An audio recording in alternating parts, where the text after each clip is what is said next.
कल तक मैं आपसे जो बात कर रहा था वो अष्टांग हृदयम का एक हिस्सा था, जिसमें आबो हवा, तासीर, रहने वाला स्थान, उसका महत्व, वहां की मिट्टी, उसका महत्व वगैरह वगैरह। अब मैं सीधे आपके शरीर पर आ रहा हूं। भागवत जी मनुष्य शरीर के बारे में ये कहते हैं कि ये मनुष्य का शरीर सबसे महत्वपूर्ण है और बहुत प्रयासों के बाद मिलता है। ये आपने कई बार सुना होगा। आपके पूर्व जन्म के बहुत सत्कर्म हो तो आपको मनुष्य शरीर मिलता है। और भागवत जी ने एक जगह कहा है कि आप ही हैं जो मोक्ष धारण कर सकते हैं। ऐसा कहा जाता है इस देश में कि जानवरों में, पशु पक्षियों में और कीड़े मकोड़ों में मोक्ष की स्थिति नहीं आती। मनुष्य योनि ही है जिसमें आप मोक्ष को प्राप्त कर सकते हैं। तो उनकी मोक्ष की परिभाषा बहुत सुंदर है। मोक्ष क्या है? हम सब लोगों ने कई बार अलग अलग समय अलग अलग लोगों से सुना होगा कि मोक्ष ऐसा है, मोक्ष ये है। भागवत जी की परिभाषा बिल्कुल साफ और सरल सीधी है। वो ये कहते हैं कि जो व्यक्ति, मनुष्य, स्त्री हो या पुरुष, कोई भी, अपने दुखों को दूर कर ले और दूसरों के दुखों को दूर करने का काम करे, वही मोक्ष का अधिकारी है। जो व्यक्ति, मनुष्य, अपने दुखों को दूर करे और दूसरों के दुखों को दूर करने का सतत प्रयास करे, उसमें सफलता मिले न मिले, सफलता की बात नहीं कहते वो ये कहते हैं कि प्रयास करे, ईमानदारी से प्रयास करे, तो उसको मोक्ष होता है। माने इस परिभाषा को अगर आप थोड़ा व्यापक करें, दुखों से मतलब क्या, तो भागवत जी कहते हैं कि 3 तरह के दुख सारी दुनिया में हैं। मनुष्य को भी है, हर एक को है। एक तो दैहिक दुख, शरीर का दुख, दैहिक दुख। दूसरा है दैविक दुख, भगवान का दिया हुआ कोई दुख जो आपके शरीर से अलग है। भगवान ने आपको कोई दुख दे दिया, अचानक से आप गरीब हो गए, या अचानक से आपके घर में कोई दुर्घटना हो गई, आग लग गई, धरती कंप आ गया, भूकंप आ गया, आपका घर टूट गया, सब कुछ तहस नहस हो गया, सुनामी आ गया, ये दैविक दुख। और तीसरा और आखिरी दुख है भौतिक दुख। भौतिक दुख में सबसे ज्यादा यही है, गरीबी, बेरोजगारी, भूखमरी। तो वो भागवत जी कहते हैं कि दैविक और भौतिक तीनों दुखों से जो व्यक्ति मुक्त हो और दूसरों को मुक्त करने का रात दिन प्रयास करे, वही मोक्ष का अधिकारी है। आगे के सूत्र में वो ये कहते हैं कि अगर आपने अपने जीवन के तीनों दुख दूर कर लिए और आप दूसरों के दुखों को दूर करने के लिए कुछ नहीं करते, तो माफ कीजिए, आप कभी भी मोक्ष के अधिकारी नहीं हो सकते। हमारे यहां बहुत सारे साधु संत हैं जो हिमालय में जाके तपस्या करते हैं। तो उनकी जो तपस्या है हिमालय की, वो अपने दुखों को दूर करने तक सीमित है। अगर वो वापस हिमालय से लौटकर समाज के दुख को दूर नहीं करेंगे तो किसी को भी मोक्ष नहीं होगा।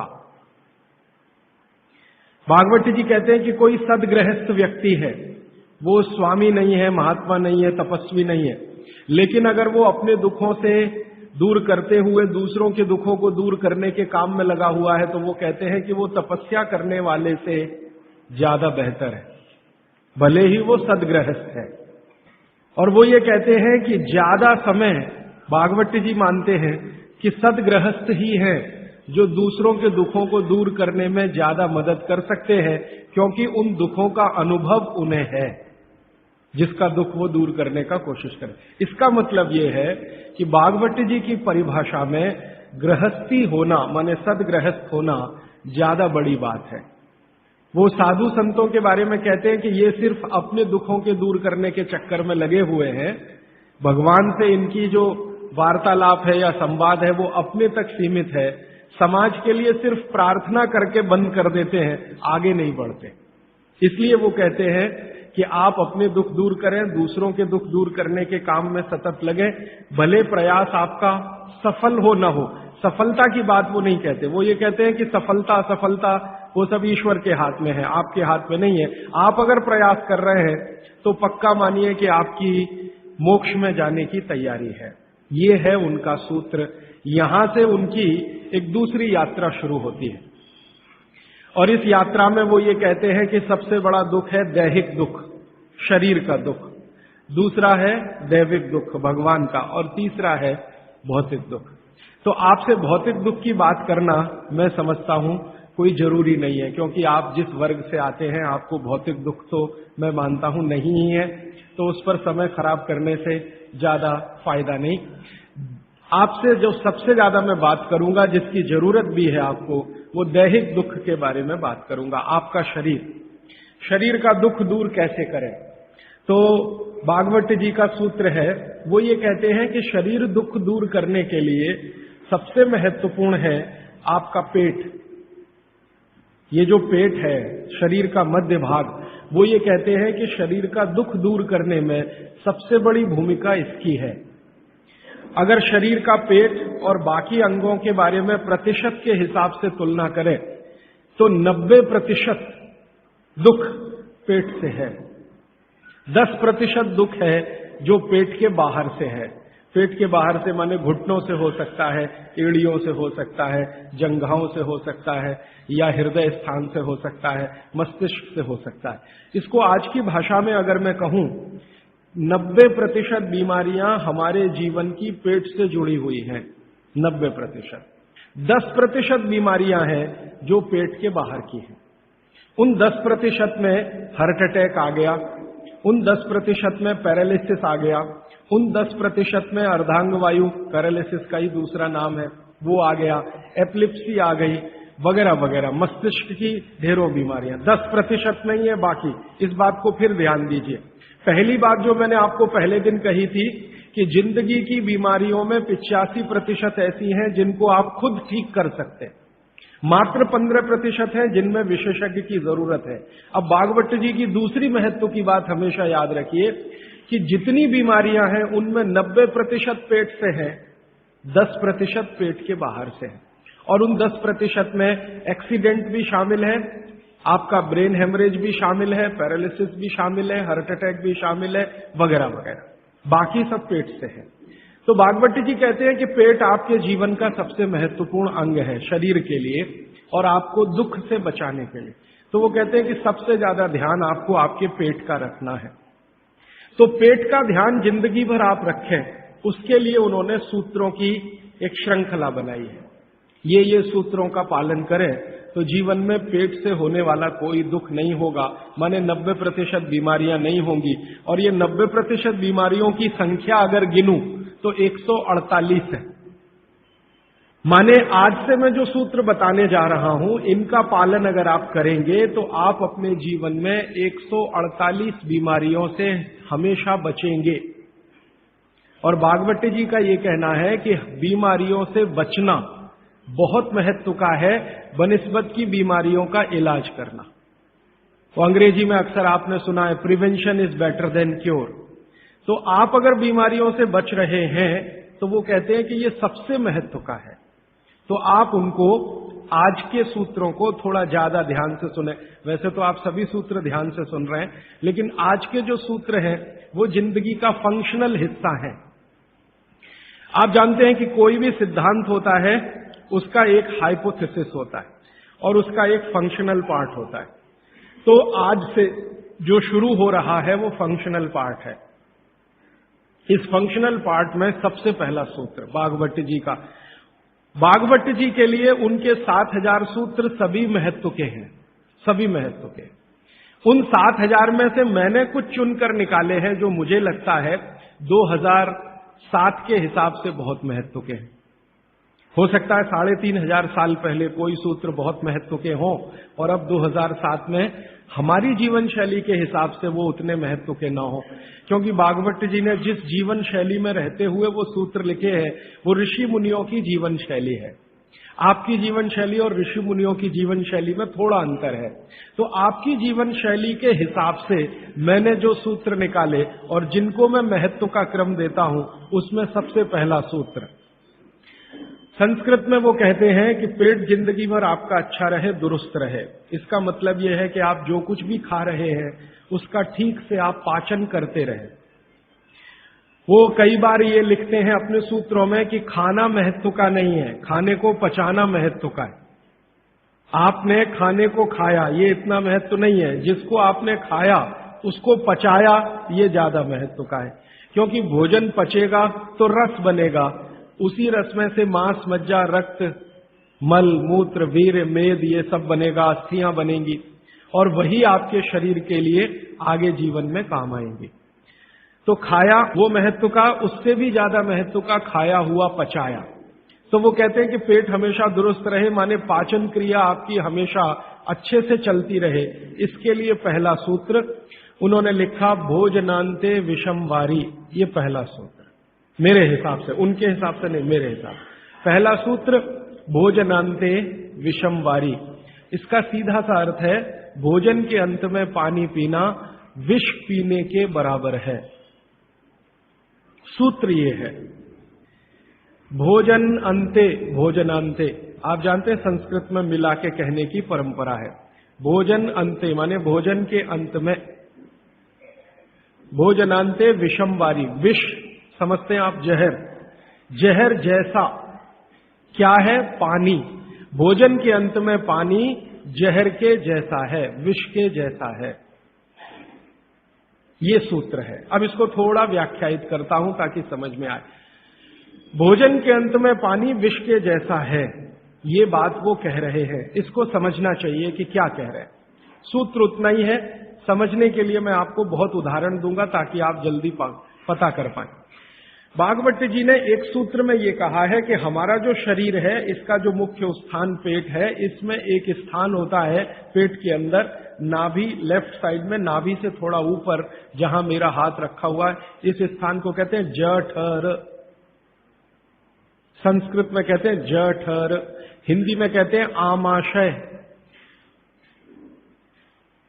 जठर, आमाशय, अंग्रेजी में चाहे तो एपिगैस्ट्रिकम। तो ये जो जठर स्थान है, भागवत जी कहते हैं कि इसमें अग्नि प्रदीप्त होती है, उसी को कहते हैं जठराग्नि। जठर अग्नि, जठराग्नि। तो वो कहते हैं कि जो आपका जठर स्थान है, इसमें अग्नि प्रदीप्त होती है, और भोजन जो कुछ भी आप करते हैं वो पहले जठर में ही जाता है, आमाशय में इकट्ठा होता है, वहां अग्नि प्रदीप्त होती है। वो अग्नि भोजन का पाचन करती है। ये है महत्व की बात। अब अग्नि प्रदीप्त हुई, आपने भोजन किया, अग्नि प्रदीप्त हुई। और भागवत जी इसके लिए एक सुंदर श्लोक लिखा है, लंबा है लेकिन हिंदी में बताता हूं। वो ये कहते हैं कि खाते ही अग्नि प्रदीप्त होती है, ऐसे ही जैसे आप बिजली के स्विच को ऑन करते ही लाइट जलती है। ये ऑटोमेटिक है, अपने आप होती है। आपने रोटी का पहला टुकड़ा मुंह में डाला और जैसे ही टुकड़े को चबाना शुरू किया, लार बनना शुरू हुआ, तुरंत अग्नि प्रदीप्त हो जाती, पहले ही टुकड़े में। तो ये अग्नि प्रदीप्त हुई। अब आप जो भोजन कर रहे हैं, ये इस अग्नि के प्रभाव में पचेगा। तो भोजन के पचने की क्रिया में पहले भोजन रस में बदलेगा। पहले पेस्ट बनेगा, जैसे टूथपेस्ट की कंडीशन होती है वैसा बनेगा, लुगदी जैसा। फिर उसमें से रस बनेगा, फिर रस में से सब कुछ बनेगा। तो वो कहते हैं कि आपने जैसे ही भोजन किया, अग्नि प्रदीप्त हुई। अब ये अग्नि भोजन को पचा रही है, और आपने भोजन पूरा करते ही पानी पी लिया, गट गट गट गट गट गट। तो क्या हुआ? अग्नि शांत हो जाएगी। आपके रसोई गैस में चूल्हा जल रहा है गैस का, और जलते हुए चूल्हे पर पानी फेंकिए तो बुझ जाएगा। अग्नि का पानी से मेल नहीं है, दुश्मनी है। तो आपके पेट में खाना खाते ही अग्नि जल रही है। अब आपने पीछे से गिलास 2 गिलास पानी पी लिया। कोई कोई लोग तो लोटा भर के पी लेते हैं, कई कई लोग तो भोजन से ज्यादा पानी पी लेते हैं। तो ये जो पानी गया, इसने अग्नि को शांत कर दिया। अब अग्नि शांत हो गई तो फिर भागवत जी कहते हैं भोजन पचेगा नहीं, वो सड़ेगा। अब उन्होंने 20 सूत्र लिखे हैं कि भोजन पचेगा तो क्या होगा और भोजन सड़ेगा तो क्या होगा। मैं सड़ने वाले हिस्से की बात कर लेता हूं।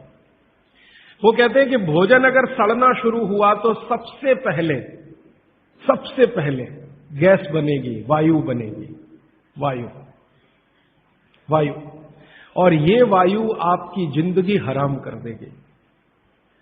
और ये वायु की तीव्रता जब बढ़ेगी तो गले में जलन होगी, छाती में जलन होगी, पेट में जलन होगी। फिर और ज्यादा तीव्र अगर ये हो गई वायु तो ये शरीर में जाएगी, घूमेगी, क्योंकि वायु को पकड़ना मुश्किल है, जहां स्थान मिलता है वहीं जाती है। तो ये वायु पूरे शरीर में घूमेगी तो सिर घूमेगा, आपको चक्कर आएंगे, सिर में दर्द होगा, पीठ में भी दर्द हो सकता है, हृदय स्थान पर भयंकर दर्द हो सकता है। कई बार तो इतना दर्द होता है कि आपको लगेगा कि हार्ट अटैक आ गया, लेकिन वो वायु का दर्द है, हार्ट अटैक नहीं। और ये जो वायु बनी भोजन के सड़ने से, इसी वायु में से भागवत जी ने सूची बनाई है कि 103 रोग पैदा होंगे। 103। सबसे पहला रोग है उसमें एसिडिटी, हाइपर एसिडिटी। ज्यादा दिन अगर आपने ये चक्कर चलाया पानी पीने का तो अल्सर, पेप्टिक अल्सर, और ज्यादा दिन चक्कर चलाया तो बवासीर, मूढ़व्याध, भगंदर, ये सब रोगों की सूची है। और अंत का एक रोग है कैंसर, कर्क रोग। 103वें नंबर पर उन्होंने लिखा है कर्क रोग, माने एसिडिटी से शुरू होकर आप कैंसर तक की यात्रा कर सकते हैं। तो वो ये कह रहे हैं कि जिस काम से वायु पैदा हो और वो वायु आपके सड़े हुए भोजन में से निकले, और बाद में बागभट्टी जी कहते हैं, वो भी बता देता हूं, वो दूर का सूत्र है लेकिन यहीं पे ले आता हूं उसको, कि आपका जो भोजन सड़ेगा, इसको ध्यान से सुनिएगा, तभी भोजन में से, बागभट्टी जी के शब्द दूसरे हैं, मैं आज के शब्द इस्तेमाल कर रहा हूं, तभी कोलेस्ट्रॉल बनेगा। सड़े हुए भोजन का ही बाई प्रोडक्ट है कोलेस्ट्रॉल। अगर भोजन का पाचन हुआ तो कोलेस्ट्रॉल शून्य रहता है, वो कोलेस्ट्रॉल जो आपको हानि पहुंचाता है। आप जानते हैं शरीर में दो तरह का कोलेस्ट्रॉल है, एक गुड और एक बैड। अच्छा कोलेस्ट्रॉल माने एचडीएल, हाई डेंसिटी लिपोप्रोटीन। खराब कोलेस्ट्रॉल माने एलडीएल और उसका छोटा भाई VLDL, very low density lipoprotein.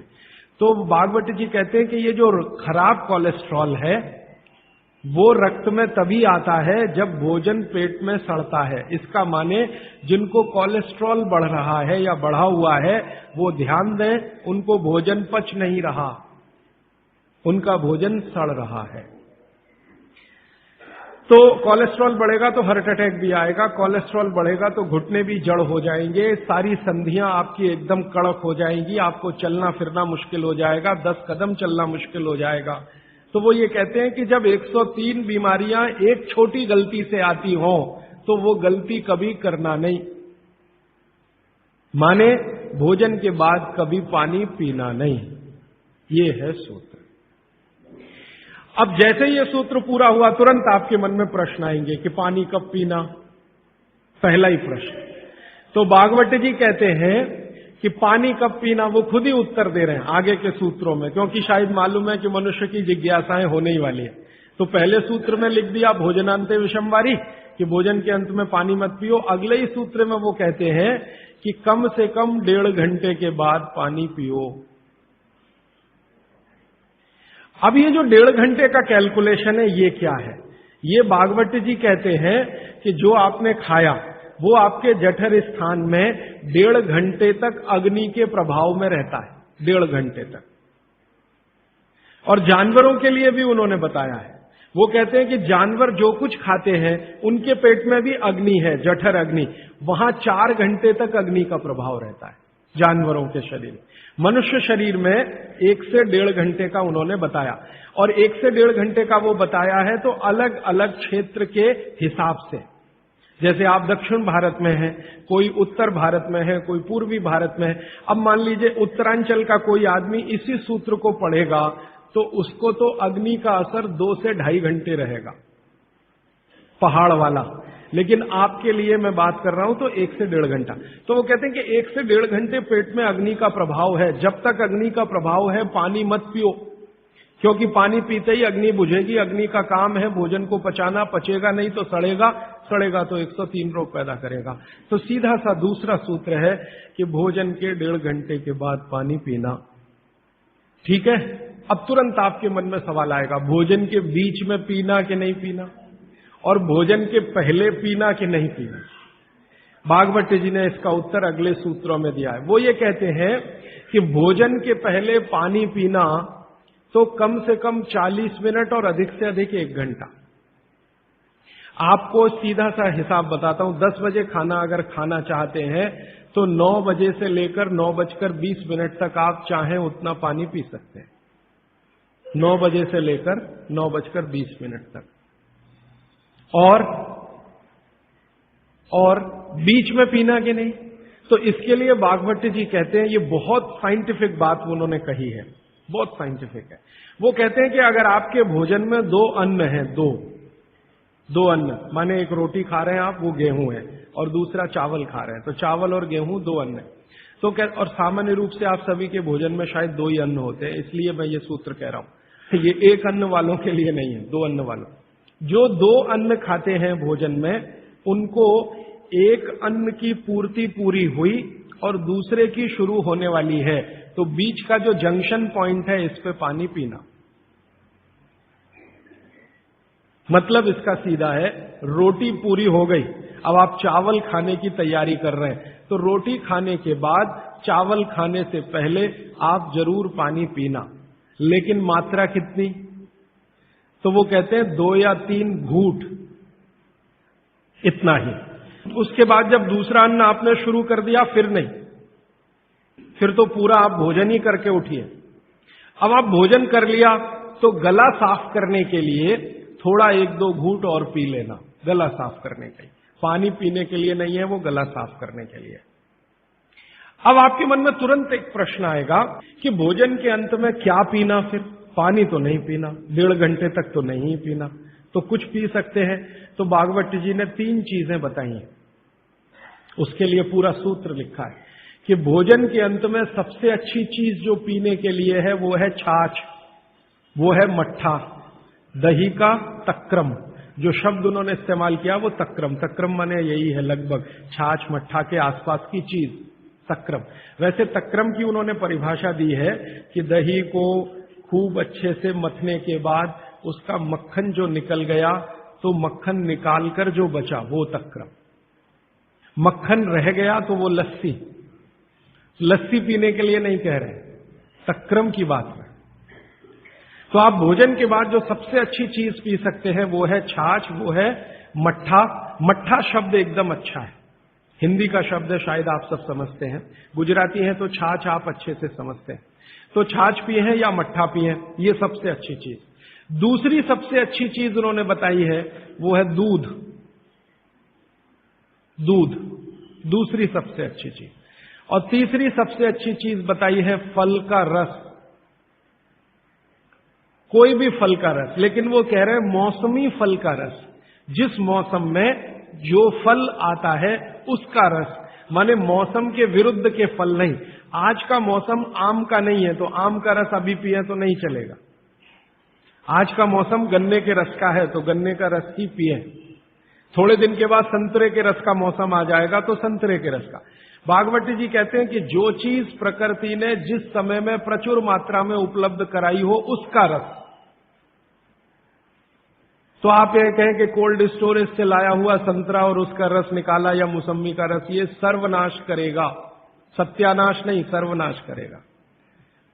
वो ये कहते हैं कि भगवान ने और प्रकृति ने आपके शरीर के हिसाब से सारी चीजों को सेट किया है, और वो कहते हैं कि भगवान ने इस प्रकृति को बनाया है तो बहुत ही सोच समझकर बनाया, एक एक माइक्रो कैलकुलेशन उसने किए, तब आपको ये प्रकृति के साथ उसने रखा है। तो प्रकृति में जब जो चीज बहुत मात्रा में हो उसी का रस, जैसे अभी टमाटर का सीजन है तो आप भोजन के बाद टमाटर का रस पी सकते हैं भरपेट।